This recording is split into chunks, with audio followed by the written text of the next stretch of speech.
Good morning, everybody. My name is Pauline Joseph, and today we are welcoming you to the new Facebook Live series. I don't know if it's fair to call it new because we've had quite a few sessions. If you have missed it, where have you been? Please go check out the live rebroadcast of the sessions we've done previously, which included a conversation about fraud. We had a conversation about a new eBiz solution from First Citizens Bank. So check that out into the page. The focus of this session, which is Straight Off the Bat, the name of this show is Straight Off the Bat, is to cover the need to revive, survive, and adapt to the new normal. And we want to talk to folks not just in the financial industry because a conversation is about money is a conversation we all need right now. But we want to talk about things that affect us as consumers and business owners. Today in particular, we're going to talk to Adanna, who I'm excited to have a discussion about strategy. And this is something that I think you need to learn about, especially if you're a small business and have to pivot with the new normal that exists right now. But before we start, make sure to smash that follow button because we are doing this very often. And if you miss it, who's to blame? Hello.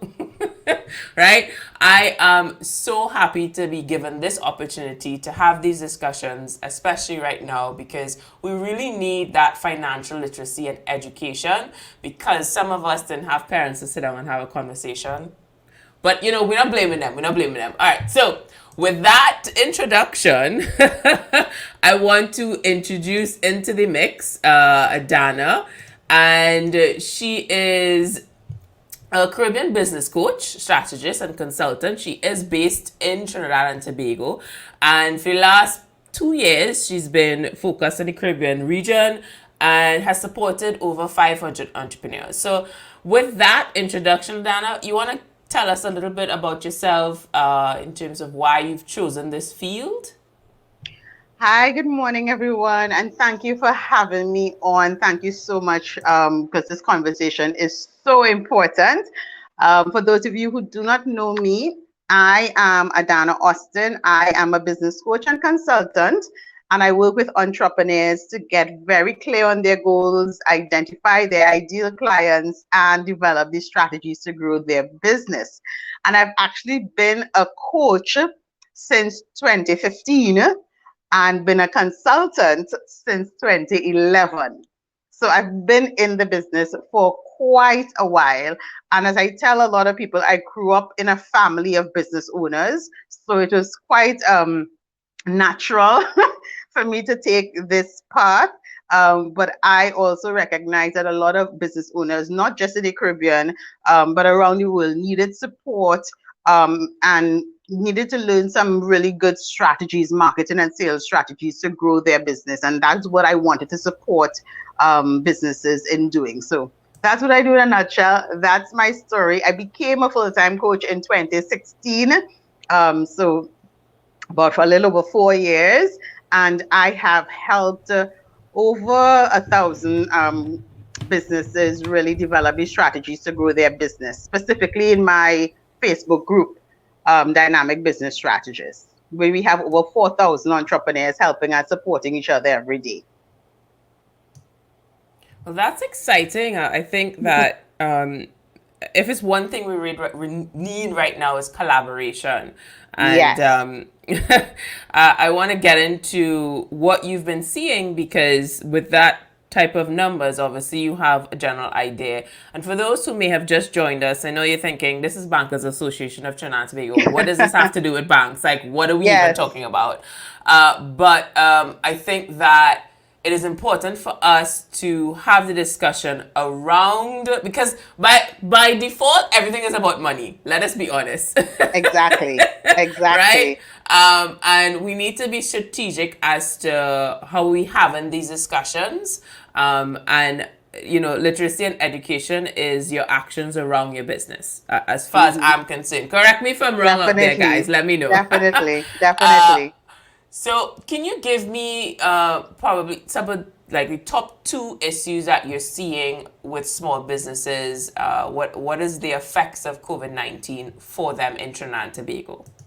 Well, it a number of different effects, right? What happened in March and what's going on now is completely different. When the pandemic first started in March, what we saw happening a lot was businesses stopped operating, right? And for good reason, because we didn't know where this was going. We didn't know if to turn left, if to turn right. But after a few weeks, I would say a month at the most, those businesses that understood that this is not a time for us to go ghost on our audience, and we have to stay, top of mind. They really pivoted, as you said, and they took advantage of, knowing that their audience was home and that kind of thing, and continue to educate their audience, obviously being empathetic and sympathetic about the change in circumstances, because obviously people's buying powers would have shifted. People were sent home, people lost jobs, people, so two things happened. A lot of entrepreneurs had to shift their strategies of how they stayed engaged with their audience and how they sold to their audience. And then on the other hand, consumers became more, they shifted their priorities of how they spent, who they spent with, and how often they spent. So it was really about marrying those two shifts to make sure that business continue to run and people will continue being served, right? So those were huge things that we all had to adjust to, right? Because even as business owners, we are consumers as well, right? So it works both ways. So yeah, so those were the major things that I saw happening. A lot of people stopped engaging with their audience, right? They literally went ghost, and they I don't know if they didn't take the time to I don't know, figure out what was going on with the audience, but I know that the pandemic was a scary thing. Seeing these huge businesses close down and or send home staff, it was a scary process. So a lot of businesses had to shift how they were operating. Yeah, and just working with right. So you spoke about Technology. pivoting. Yes, Yeah. live here, people. I know, right? Rachel has given a shout out to the Facebook group that you mentioned earlier. She said it's Oh, awesome. So thanks, Rachel. Dynamic maybe business she strategist. maybe she wants to put the link for those who may be interested in joining it, because you had a discussion about people have just completely stopped, and I think Yeah. there's a mental element to it. As a small business Yes. owner myself, it's kind of like you have so much to process. um, Yes. and before we get into like specific actions, I want you to share with the audience out there, because we keep hearing this word strategy, right? Mm-hmm. I want you to share, folks out there, give us layman terms what strategy is, for Mm-hmm. a small business as it relates to being a business coach and the things that you speak about, and Mm-hmm. why it is important for a business to have one. So when I talk about strategy, at least in my context, when I'm working with my clients, when I talk about strategy, I talk about it on two levels. Your strategy has to involve your mindset, right? And your strategy then involves the actions that you take to move you from where you are to where you want to be. So the first part of it, the mindset, is so important, because I always tell my clients that, or any entrepreneur, that you can have all the strategies in the world, you can have all the tools in the world, the best staff, right?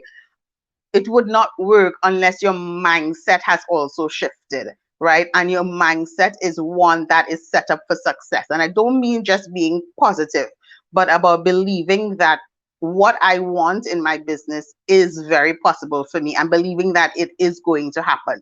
Because a lot of times businesses are struggling to survive and grow and really sustain themselves because the owners of the business have a very lacking mindset, right? They lack that success mindset, they lack that abundance mindset and that kind of thing. And that really keeps them back because that makes them procrastinate. That makes them get burnt out really quickly. That makes them throw their hands in the air and say, look, I can't do this. So it's when I say strategy, we talk about mindset first. Once we deal with the mindset part of it, then we talk about the actions, which are the actual steps that you take to get you from where you are to where you want to be. And it's not a one size fits all. Even if two people are in the same business, it is not a one size fits all because your goals might be different, right?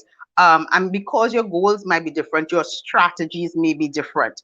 Your strategies may be different because your ideal clients may be different, because the platforms that you're using might be different, because your prices might be different, right? So it's not a one size fits all, but the strategies are those action steps that you take, and the action steps that you take every single day to get you closer to your goals. And that's the thing, right? A strategy is not a one-off thing that you do once a month or once a week and then you hope for the best. It's a series of actions that you take together, which include your marketing, your sales, your advertising, your public relations, all of those things that you take together. They have to work together to move you along along your sales funnel, along to where you actually want to be. So when we talk about strategies, about the actual action steps, right? And not just the idea of I want to have this type of business, but what are you doing every single day to get exactly what you want? I like what you said about, being in the same industry but not necessarily having the same customer. I think we need to put that on a t-shirt because because I feel like in the Caribbean, I mean Trinidad, yes, it also affect us all, but we have this tendency to have this. Well, you're in my industry, so I'm not gonna share anything with you. So Yeah, it's interesting to see that you have a group that allows that collaboration, and I think for of those who are course. out there as SMEs, please take advantage of collaboration. It's the only way for us to get better. Yeah, Um, it's one of the and best ways. Yep. I mean, the biggest companies in the world do it, Yeah. the Facebook relies on companies like Microsoft, for Bing, for their maps, and that is a form Mm-hmm. of Mm-hmm. collaboration. Uh, Collaboration. Mm-hmm. and when it comes to the customer engagement, because, folks out there, when they meet if they matter, they want the tactical, how to give me some sort of information as to what I need to do Mm-hmm. because Mm-hmm. uh, folks are not walking into the store anymore. I Yes. went into the mall to get something, which, by the way, this is a pet peeve of mine. I went on their website. It was there. Yes. When I got to the store, it was not there. So Ah, I decided to take a walk around because, well, I haven't walked around in a while. yeah. um, and I'm gonna be frank. The idea to put hand sanitizer on my hand every single time I walked into a store was just not appealing at all. Like I Mm-hmm. just Mm-hmm. not going to do it. There's Not nothing happening. that yeah, Yes. So I want you to share for those small business owners, maybe the ones who are in a mall, what exactly should they be looking at? Where they should start when it comes to customers like me who just no more hand sanitizers on my hand. I feel like my fingerprints are no more. Yeah, yeah, and your hands so dry. So much sanitizer. Oh my gosh. Um, so let's talk about customer engagement and what that looks like, especially in this new normal that we're living in, right? I tell my clients now more than ever, you need to be engaged with your audience. You need to be engaged. And that engagement might look like different things, right? Now is the best time for you to be collecting the phone numbers of your audience, collecting their email addresses, right? Because again, you don't have that kind of walk-in traffic, and that's for brick and mortar stores, right? like the malls. You want to collect that type of information so that you can continue to have conversations with your audience. So for those businesses that have websites, they should be having an opt-in, an email opt-in, or a lead magnet that allows their audience to share their email address in exchange, free, in exchange for some type of valuable information. You want to stay connected with your audience by, and this has been like a really huge thing in the last 8 months, right? By doing videos. Videos is still like the number one way to engage with your audience. Doing videos on your social media pages, on your YouTube channels, putting them up on your website. So sending emails is one way to stay really engaged with your audience. The other thing is to do videos and keep your social media active. Keep your social media active, guys, right? By sharing valuable information. And when I say valuable information, I mean information that is going to solve a challenge that your ideal client has. Information that is going to inspire, motivate, and educate your audience, right? Because you're still in that stage of building that know, like, and trust. It's about building relationships. So you want to stay engaged with your audience by sharing valuable information in your videos and in your emails, as well as, like we just spoke about, Pauline, collaborations. That's a great way to stay engaged because everybody is in the same boat. We're all experiencing the exact same thing, right? So now is a great time for you to look around you and see who has the not the same necessarily ideal client, but even if they do, but has a business that may be complementary to yours. And if they do have the same ideal client, but are offering them something different, figuring out how can we work together to ensure that my audience has access to your stuff and your audience gets access to my stuff. So when you think about engagement as an entrepreneur, as a business owner, you want to think about how can I continue to serve? How can I continue to share value? How can I continue to inspire, motivate, and educate? And as I said, you can just start off with those three things because we can sit here and talk strategy for days, but low hanging fruits, right? We can do the videos, we can send emails, update your websites because people are going on your websites and they want to know what you have. Update your websites and do collaborations with like-minded business owners who are engaging with your ideal clients as well. And, just share information and continue to inspire, motivate, and educate your audience. And just to add to what you mentioned about a website, I only recently learned that Google is giving you by default a free website when you are registered on the map.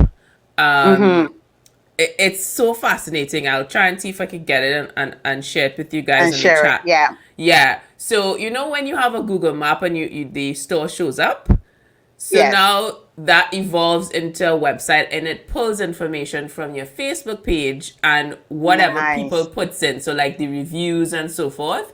And it's a best price. Yeah. Yes. And I want to talk about two things that you mentioned, which was email, right? I am a huge driver proponent. I'm like, you have to. I always talk about this because there are so many email marketing platforms that are for free. Yes. And then you spoke about videos, right? And what I've seen, and correct me if I'm wrong, folks out there, please share your insight with us. Slide into the comments, let us know. A lot of people are afraid. They're afraid to ask for someone email, and it's such a contrast because in the States, you go and you buy a t-shirt, they're asking you for your You have email to share address. your email. They're asking you for your blood type. They're asking Everything under the sun. Yes, right. And Yes, yes. we don't do it here. And We I don't think hesitate to do that, yeah. yes, and then you also have people who are like, oh my gosh, video, I'm going to be, someone's going to say that I have something in my teeth. you know? So I Yeah. wanted to talk about those two things as it relates to the lead generation and content creation because I feel like it ties back into what you said about mindset earlier, but I wanted to Yes. share from a It tactical perspective. does. It does. So email marketing is quite alive. Email marketing allows you to really have that intimate conversations with your audience because I always tell people that while social media is great, we do not have any control over what happens on social media. You know, the algorithms change every Monday morning. There's always a new rule, there's always a new something. You have no control over that, but you definitely have control over your emails. And your email is another touch point for you to engage with your audience, right? And the biggest fear I think people have with email is what to say and what to share. And I mean, I had this conversation with a client just yesterday, and she had so much great content on her social media. And I said to her, well, just repurpose that content, repurpose the information that you're sharing on your social media and share it in your emails because you are assuming that everybody who is on your social media platform or who is following you or liking you is seeing everything. And a lot of times they are not, right? Um, an email lead generation, like an opt-in, right? The opt-in is that thing that you give your clients for free in most cases in exchange for their email address, right? So, you know, sometimes you see something, you click on it, they ask you for your email address, your name and your email address before they send whatever it is to you, the coupon code, the discount code, the free ebook, the free training or whatever. That is a lead magnet. And that's a way for them to capture your information. And this is what you should be doing, capture the information so that you can continue to tell your audience and stay engaged with your audience, right? And similarly for your videos, right? As you said, Pauline, the biggest thing people have with videos is that fear of what people are going to say, fear that somebody is going to question me, fear that I am not going to sound right, I'm not going to look right, that I'm going to stumble. It always is hard when you first start off, right? It feels so weird talking to yourself. But the thing is that video has been proven over the last 2 to 3 years to be the number one way to engage with your audience and to stay connected to your audience and to sell to your audience. So what's the worst that can happen if you don't use video? And for the content of your video, again, repurpose the thing that you shared on social media. All of your videos don't have to be live. You can pre-record a video and then post it up. So you have that option. Um, and all of your videos don't have to be you talking because it really depends on the type of business that you have. You can do unboxing videos. You can do videos where you're showing how to make something, like if you're a caterer or anything like that. You can do videos with other people to just take that pressure off of you, you know. So there are different ways to do videos and different types of videos that you can produce where you are still engaging with your audience and sharing that valuable content. But it's one of those things, guys, that if you're not using emails and you're not using videos, you are literally leaving money on the table. And you should be considering that as one of your main strategies, especially in this pandemic time, to stay connected and stay engaged with your audience. I could also add to the anxiety on videos because people see me and they're like, "Oh, you look as like such a natural." I was like, first of all, like you just say, if I don't do it, I leave money on the Yes. table, right? And I set goals for myself, so I started doing like LinkedIn live sessions, and Yeah. there were many, many times I was just like, nobody's gonna watch anyways, like nobody cares. It's very it's an overwhelming It task. is. I Um, understand I, that. I, Yeah, and it's not to say you don't have butterflies, but you do it because you're an entrepreneur, right? That Yeah. is part of entrepreneurship. You do things Yes. other people aren't willing to do. And as I always tell clients too, you have to get uncomfortable to get comfortable. So that may be an uncomfortable thing, but you have to do it in order to get comfortable, right? And to get you to where you want to be. And I could also say, as a consumer, the more Trini things I see, the less American things I would Yes. engage with. Yes. Yes. Yes. I want to see some of Definitely. us, like the guy from who did the Alphabet The series. alphabet. Yeah. Perfect example. Mhm. Mhm. And I want to talk to you about customer service, right? Because we're talking Mhm. about customer engagement. And we are different consumers now Mhm. by default. We have no Mhm. choice, Yes. right? And we have always, as human beings, look for the most convenient option. For Yes. instance, when you go to the mall, you try to go as close to the entrance of the mall as possible. Yeah.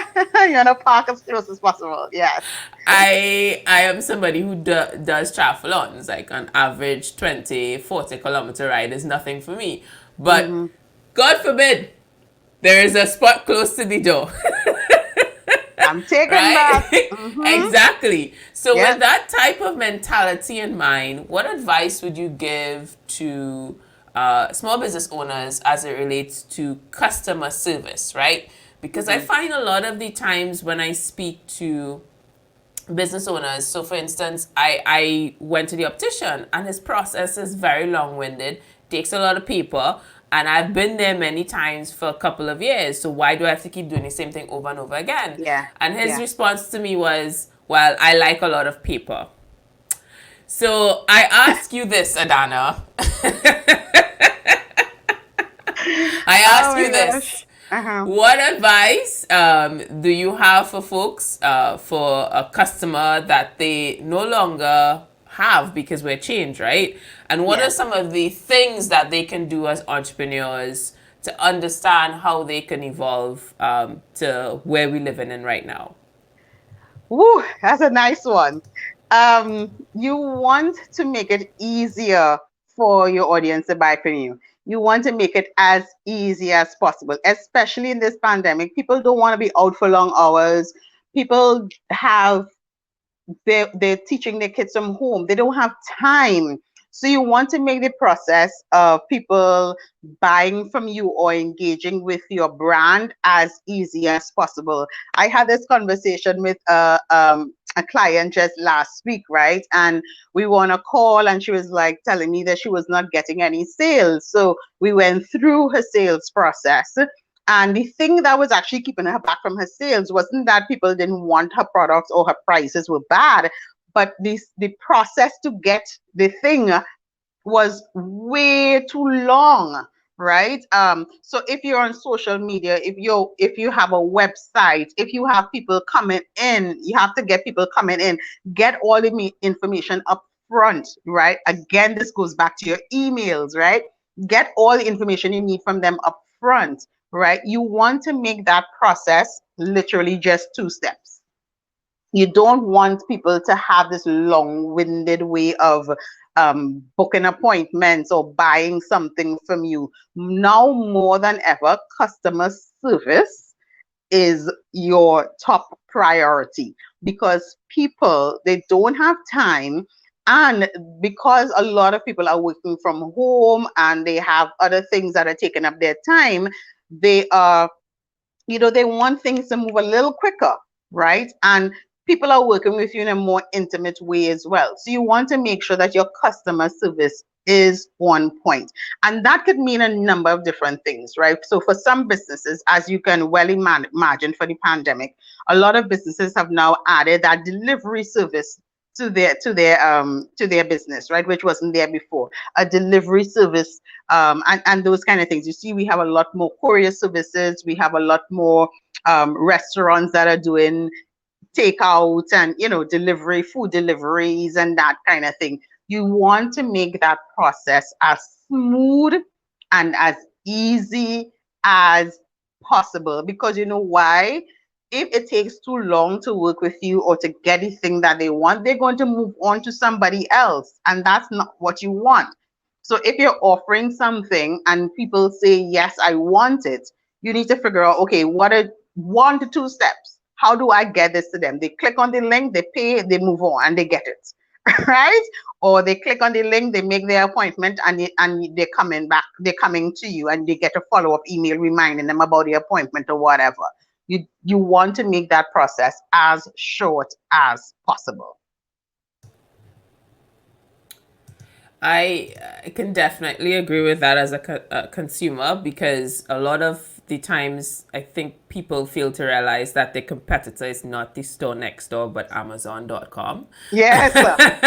And the fact that, I mean, I've been in the digital marketing world for 10 years, a little over 10 years as of next year, and Amazon has always been the top visited, Yes. top 5 by minimum in the Caribbean, right? Mhm. So the influx of PO box PO box options, and skybox options across the Caribbean is also affecting us all.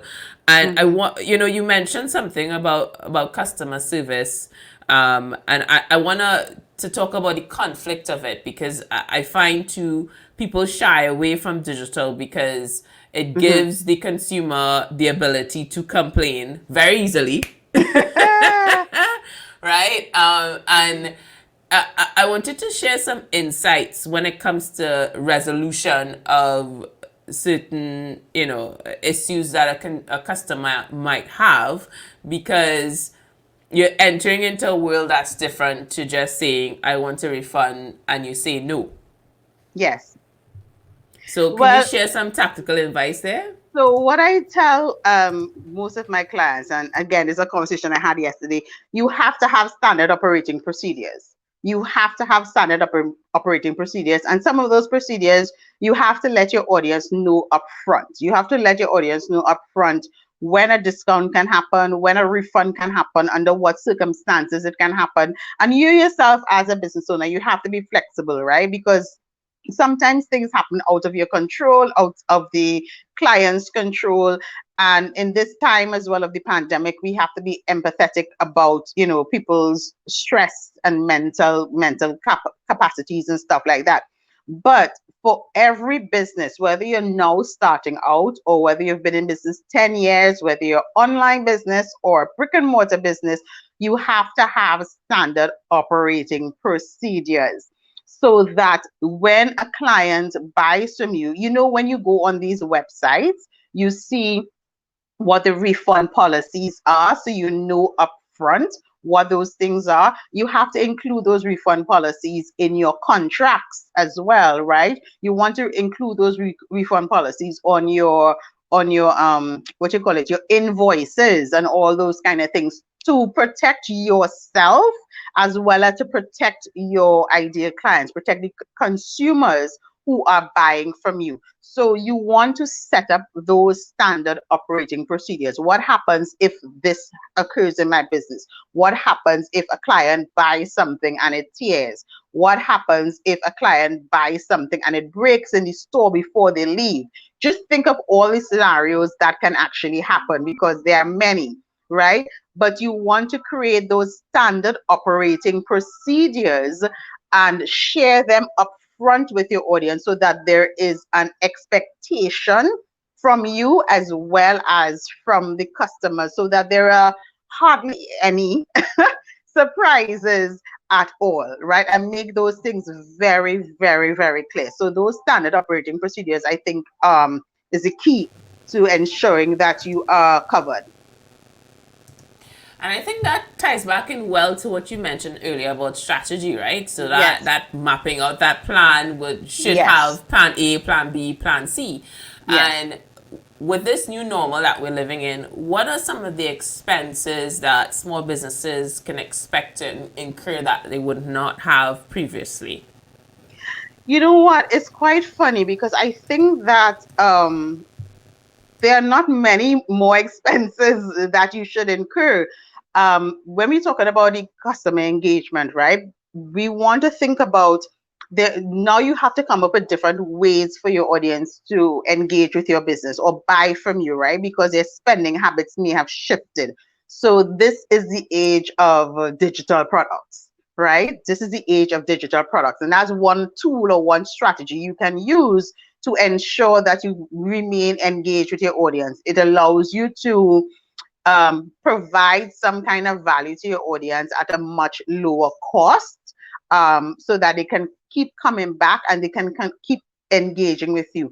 But where cost is concerned, I have found in the last 8 months that there have not been any significant increase in what people have had to spend outside of if they've had to use, let's say, Zoom or something and pay for those kind of subscriptions.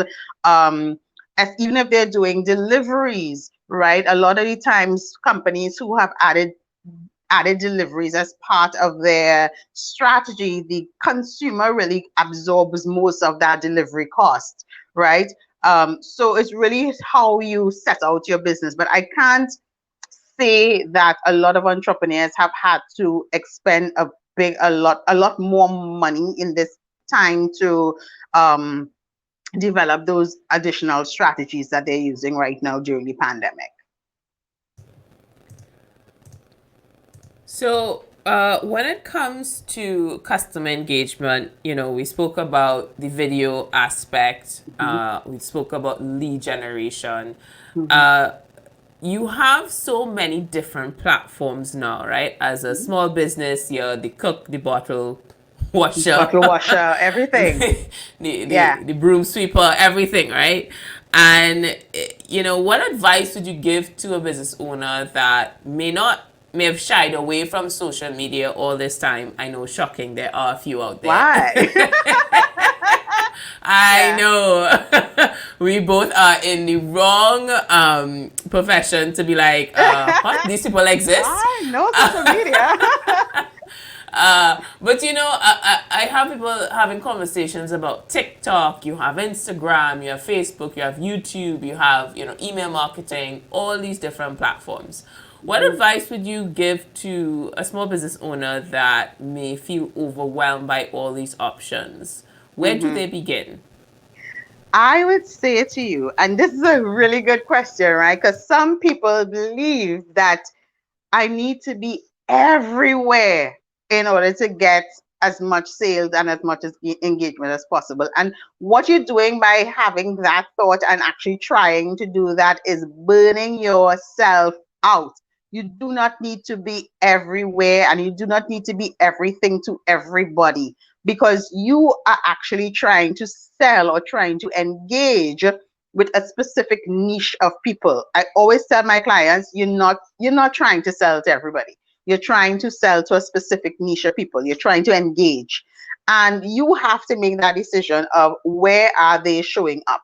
And especially if you're now starting off, especially if you are the sole person in your business doing everything, creating your products, doing your services, managing your social media and everything, I would tell you focus on two platforms, focus on two things and master that before you move on to other things. Because being on Facebook, Instagram, LinkedIn, TikTok, Snapchat, Twitter, plus having your email, plus having your website, will burn you out because it takes time and effort to make sure all of those things are running smoothly. And in the long run, something will suffer.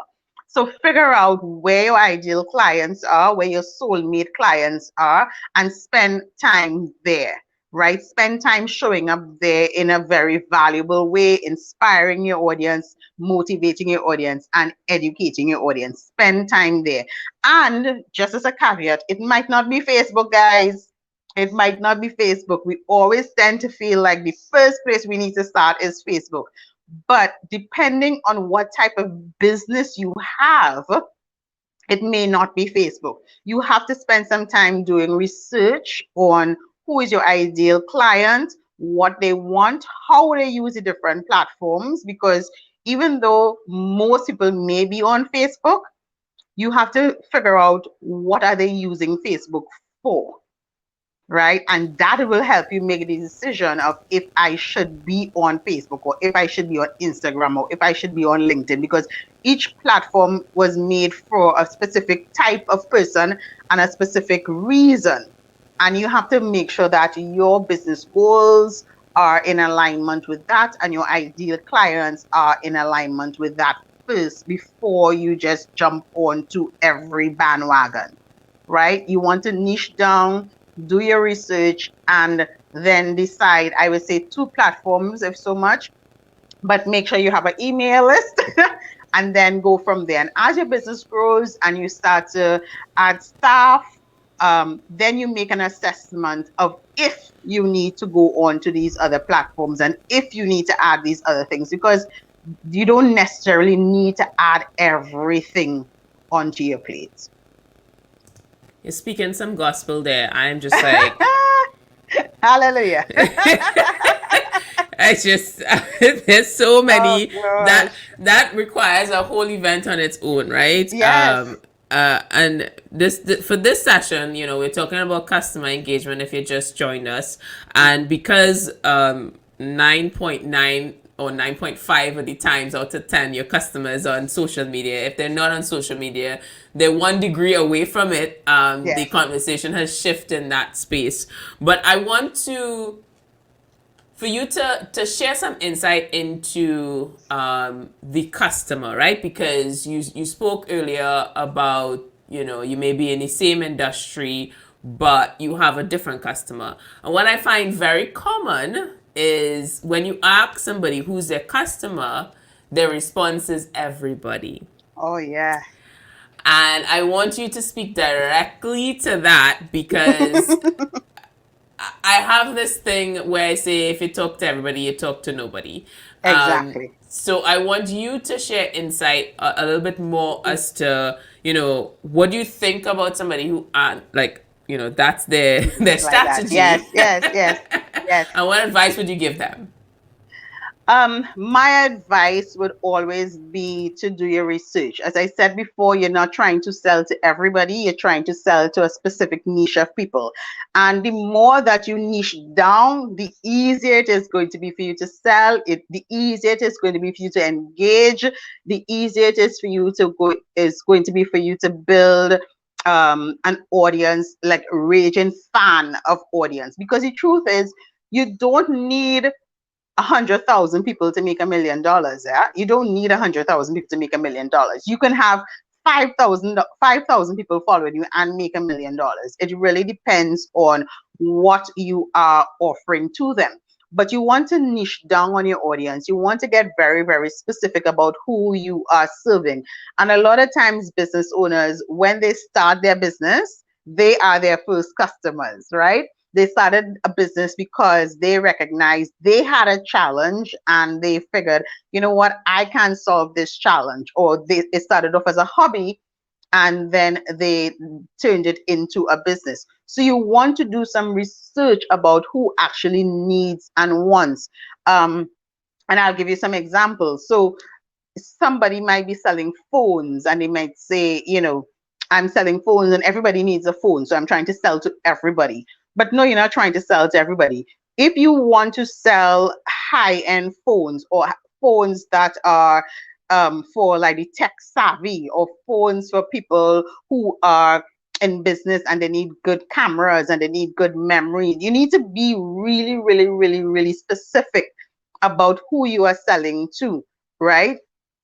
Instead of just throwing a wide net. The same thing if somebody has let's say a shoe store, right? You're not trying to sell to everybody, because yes, we all wear shoes, but you're not trying to sell to everybody. You want to sell to maybe people who have size 11 feet or size 13 feet, women, those shoes that are harder to find. You want to really niche down, because that allows you to not just engage with your audience better, but allows you to position yourself as an expert in a particular field and allows you to be the subject matter expert. You know what I mean?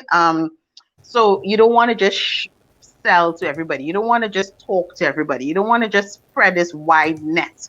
right? Get really, really specific. And I usually walk my clients through a process of some questions that they need to answer, which is like, is your audience married? Are they single? Do they have kids? Where do they live? Where do they work? Which social media platforms are they on? You know, who is influencing them? You know what I mean? What are their religious views? What are their political views? And a lot of times people say, Adanna, those things are not important, but they are. They are very, very important. The people who they follow influence their buying, what they buy. People who they listen to on social media influences what they buy. If they are married as opposed to they're single, it influences how they spend their money. Because if you're single, you have no kids, your disposable income may be a little higher because you may have less responsibilities, right? And I put that you may have less responsibilities as opposed to a mom who has 3 kids under the age of 10 all going to school and she's homeschooling now and that kind of thing. Her priorities may be different. Her income stream may be different. Her disposable income may be different. And what she chooses to spend her money on may be different. Same as if somebody is religious, right? If somebody is religious, and when I say religious, they go to church regularly and that kind of thing. Their priorities may be different. What they buy will be different. What they wear may be different. What they listen to may be different. What they eat may be different. So you have to, guys, spend some time doing that research and really fine tuning and niching down on who you want to serve because it affects how you engage and how your business grows. Well, I just want to say I feel seen as somebody who has freakishly large feet. Thank you so much for shouting us And I out. didn't even know that. That's okay. You know, we people need to band together because Yes. nobody else cares about us. Nobody. Yes. Oh, that's And so funny. and I think that's a great segue into my next question, which before I ask, if you are out there, guys, and join us, you just join us, make sure to smash that follow button for the Bankers Association of Trinidad and Tobago Facebook Live series. This is just one of many. And today Yes. we're talking about customer strategies, more specifically engagement with your customer. Engagement. And I want to ask about the loyalty of a customer, right? Because Marketing 101 will call you, they'll call them the early adopters. Yes. For a more layman term and breaking it down in its simplest form, how can a small business owner identify who that loyal customer is? And how can you encourage that customer? A few things. So you can identify them. You look back at who has bought from you over and over. This is why, guys, it's so important for you to have a database. This is why it's important for you to collect email addresses. This is important. This is why it's important for you to have these things in place so that you can easily track who is buying from you over and over, who is engaging with you over and over, and those are your loyal customers. What I do, because I have some loyal customers who have been with me since 2015 and who are still with me, and I engage with them at least once or twice a month, right? Because they're in my email list, I send them regular emails letting them know this is what is happening. And because they are loyal customers, I also give them special treatment. So they might be the first to get access to a program, or they may be the first to get like access to a discount code, or I might do a special event just for those people, because those early adopters are the ones who really spread the word about your business, right? Because word of mouth is still so powerful, right? And those are the people who tell the other people about how great you are, how great your product or service helped them or solved their challenge. So you don't want to neglect those loyal customers. And the saying is that it's so much easier to sell to people who have bought from you in the past than to sell to brand new people. A lot of times we focus so much on, I want new clients, I want new clients, I want new clients, but you need to also focus on the people who have been loyal to you, and make sure that your engagement strategy includes staying engaged with them and offering them a reason to stay with you. And once you know who they are, once you can identify them through your emails or your websites or your social media, once you can identify them, you really want to make sure that you treasure them and make sure that you treat them special, because they are the ones who are, they are like a backbone of your business. You know what I'm saying? And you don't want to neglect them. Yes, you want new clients, but the ones who have been there and the ones who keep coming back and referring you, you want to spend some time really showing them some love all the time. And I think we, by our culture, usually you will ask, where should I go as a hairdresser? Yes. And our culture is built on asking friends and family, references. where should I go? Yes. And the new natural hair movement is definitely, I go to my sister all the time. I was like, you should start your YouTube channel. She's like, I watch this on YouTube. Yeah. So that's And definitely there. It goes back to what we said at the beginning, right? Now is the time for us to really work together. One of the things that I do a lot in my business is I refer people. I refer people to everybody, right? But I could only refer you if you are active, if you are engaged, if I'm seeing that you are, talking to people and sharing value and stuff. But as business owners, I always say we don't need to compete so much, but just share, because there's enough for all of us to become millionaires. There's enough, right? So we need to refer each other, engage with each other, collaborate with each other, and that really helps to build up our engagement as well. Great, and I mean we have to close off in a bit, but before we do that, I want to ask you, because I want us to end on a positive note. Yes. I will start by saying I heard Dr. Oz, which is a popular TV doctor in the States, say that he doesn't think that even if they do find a vaccine, it's going to take at least another year for us to really go back to whatever normal looks like. I don't think there'll ever be a normal again.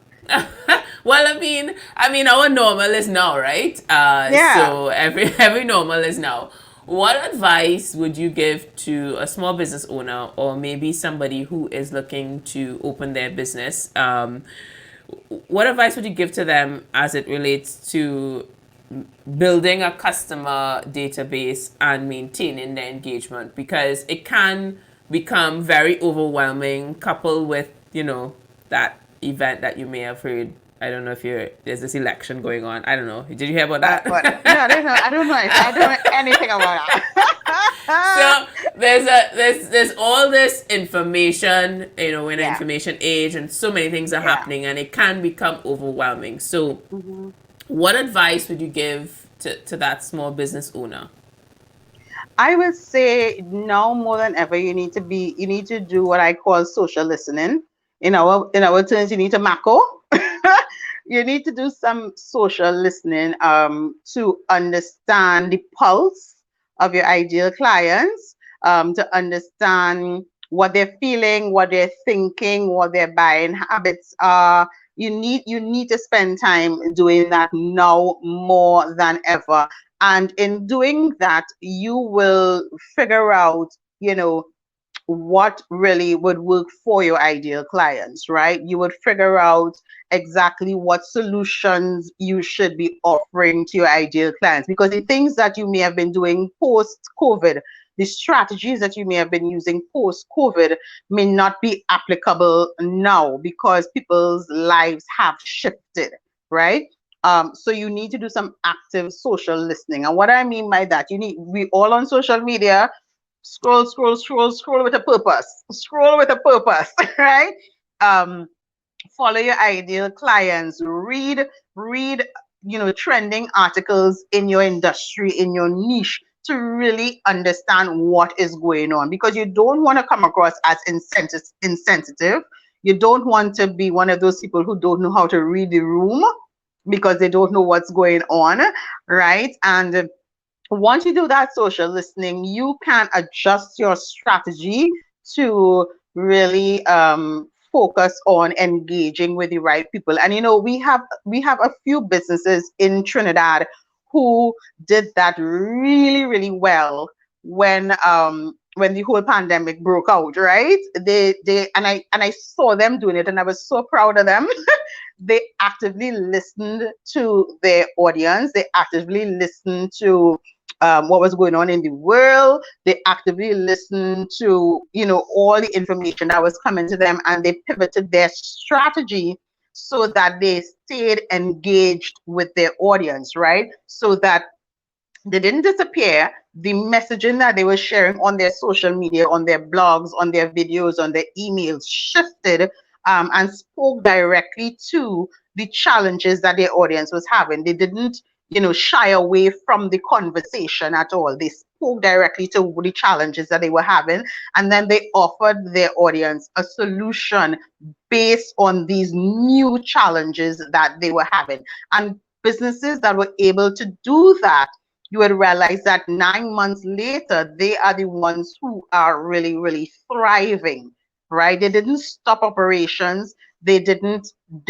lower their prices per se. They didn't discount their stuff per se. They shifted their messaging so that they continue to stay engaged, right? And offered alternative solutions to their audience.